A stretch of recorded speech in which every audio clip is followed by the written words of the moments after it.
Hi guys, it's me, Arden Lee. I am back today with another video. And in today's video, we are going to talk about how you can better implement feedback in your work environment, performance reviews or promotions you may or may not receive, how you can depersonalize any negative feedback that you're receiving around your performance, and also how you can start to focus on really opening yourself up to receiving the positive feedback that you receive, that so many of us have blockages around. Of course, we can't delve into this topic without talking about negative bias, the negative bias that we have, that our brains are wired for, that make us notice the negative things more than the positive things. So we can acknowledge this about our biological programming. We can understand where it comes from. I'm going to get into that. And then we can start to rewire our responses so that they work a little bit better for us in the ways that we currently function in our society. So of course, before I get into that topic, as always, I would love to invite you to subscribe to my channel and or like my page, depending on which platform you are viewing this video on. If you're not yet familiar with me and my work, my name is Arden Lee. I'm the creator of the Repatterning Project, which is an 8-week course where we hack our beliefs, we examine our patterns, and we bring conscious awareness to our everyday choices and habits so that we can optimize our paths toward personal growth, self-improvement, success, abundance, and fulfillment, and all that wonderful stuff that we are calling in for ourselves. So if you're interested in that, go ahead and check out the description box where I have a link to a free PDF guide where you can learn more about what we do at the Repatterning Project. And I also have a link to the Repatterning Parlor, which is a free group that I moderate on Facebook full of like-minded individuals who are all also looking to optimize their paths towards success, happiness, fulfillment, and abundance. So come join us and receive that support. We are waiting for you. So come join us and say hi. All right. So let's get into today's topic. First of all, negative bias is something that I've talked about on this channel a couple of times before, but I'll quickly unpack it for the sake of this particular topic in this video. Negative bias essentially is a biological programming. It's essentially like a piece of software that our brains come installed with, basically, that was given to us through evolutionary biology that allows us to see negative feedback far more strongly than positive feedback. Why is that? Well, if we're in danger, we're going to need to know what is negative in our environment so we can avoid it, right? So things like fear, things like, anything that registers in us, as something that is a threat to us whatsoever, that falls under negative bias, right? So something feels threatening and we notice it more. Why do we notice it more? We notice it more because in the caveman days, those cavemen and cave women who were able to more and more notice threats in their environment survived better and passed us down that ability to see negative things more than positive, right? So maybe caveman number 1 has a wonderful friendship with caveman number 2 and it enjoys their really enjoys the time that they spend hanging out there. But when caveman number 1 hears a rustle in the bushes, he's like, oh, there might be a saber-toothed tiger over there. We should run. And maybe caveman number 2 is too focused on, all the positive things going on in the friendships to hear the negative the negative feedback of the rustling in the bushes that signals a threat from the saber-toothed tiger. So caveman number 1 runs a lot faster than caveman number 2, and caveman number 2 gets eaten. And that's why we do not have a piece of biological programming that allows us to focus more and more on the positive, because we are hardwired for our survival, not our happiness, right? So now that we've established that, we can bring some greater understanding to why we might get a piece of feedback at our work. Let's say we've been given a job performance review, and let's say that out of 10 bullet points, 9 of them are overwhelmingly positive and 1 of them is negative, and we fixate on that. Well, that's not necessarily helpful for us. And in this day and age, that may register as a threat to us because we may feel that, even if it unconsciously, we may register that negative feedback and our job performance is a possibility that we may get fired, right? That's why it's like a rustling in the bushes. It's that threat. It says that we may get fired and then we are ostracized from our tribe, which in the caveman days, of course, meant certain death. Nowadays, we could just find another job, but even so, that's not very pleasant. We may face unemployment for a while, and actually, in today's job market, it's not that easy to just find another job. So, negative bias is kind of understandable when you unpack it that way. However, the people who are really happy and really successful at their work environments don't view negative feedback as a threat. They actually view it as something that is positive, because the way that they see it, someone is giving them the next steps to how they can become the better next iteration of themselves, right? They're going to step into that better version of themselves.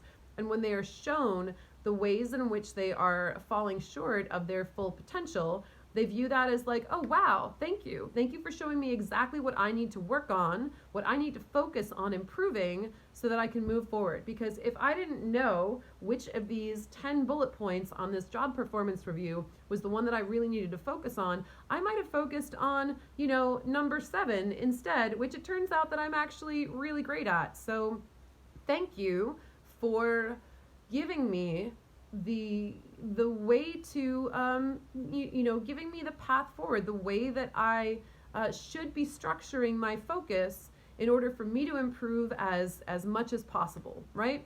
So in that way, we can accept that constructive criticism as long as it sounds true, as long as it's, especially if we're getting it in a job performance review, apparently somebody thought it was true. And that may be, it may be true in terms of what we need to do for our specific job environment, even if it's not true of, say, our character or what we need to do in a different environment. Nonetheless, as we receive that, we're essentially receiving feedback that says, hey, here's how to be even better for next time. And being able to view that as the gift it is really helpful. Now let's move on to the second part, which is how do we take those other 9 bullet points that are super positive and actually allow ourselves to receive them?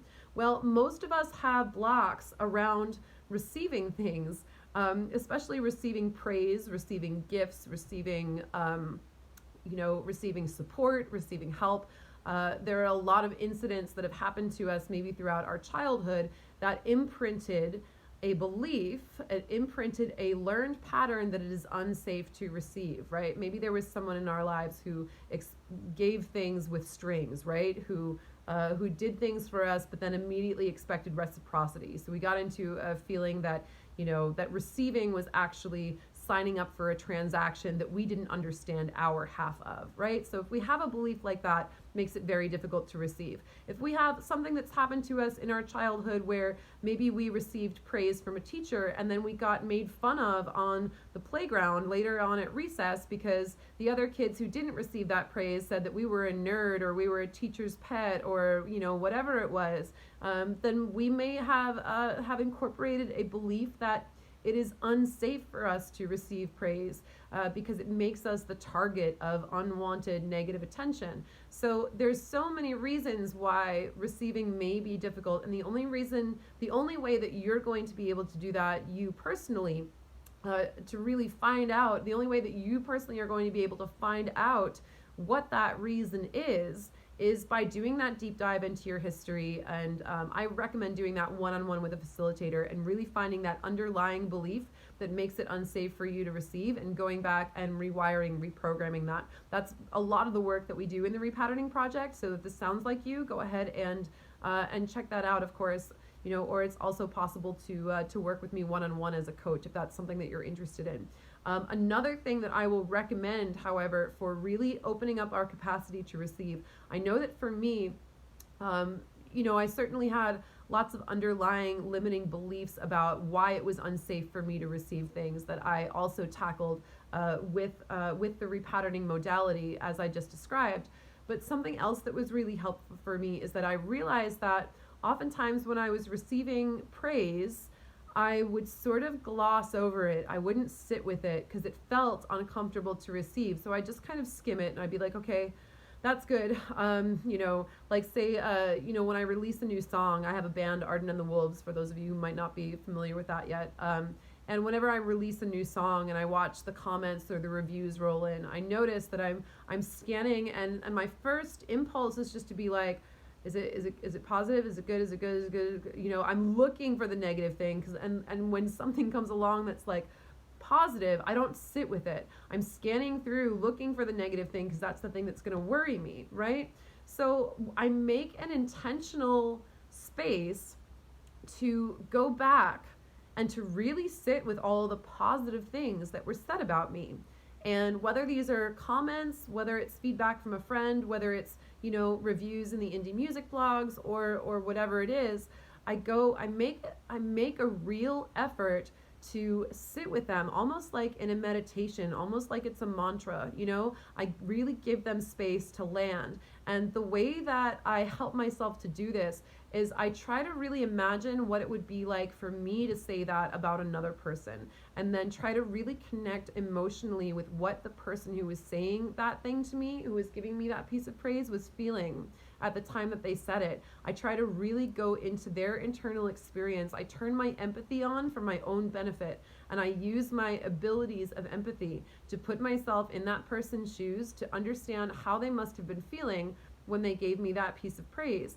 And it feels wonderful. This is the way that, honestly, this is also the way that you hack falling in love with yourself, is you have to be able to take yourself out of your own experience and watch yourself and observe all the things that a person who is in love with you might observe about you. If you were in love with you, if you had a crush on you, what would that look like? What things about yourself would you notice, right? Taking yourself out of your own internal experience and putting yourself in the experience of someone else who is watching you, who is viewing you, who loves you, or who wants to offer you praise, or who thinks that you're doing an amazing job at whatever you're doing. So I also find that cannabis is helpful for this kind of empathy, because it really expands your consciousness and really allows you to drop in to the vibration of those words. Sometimes for myself, I'll watch footage of a performance that I gave with my band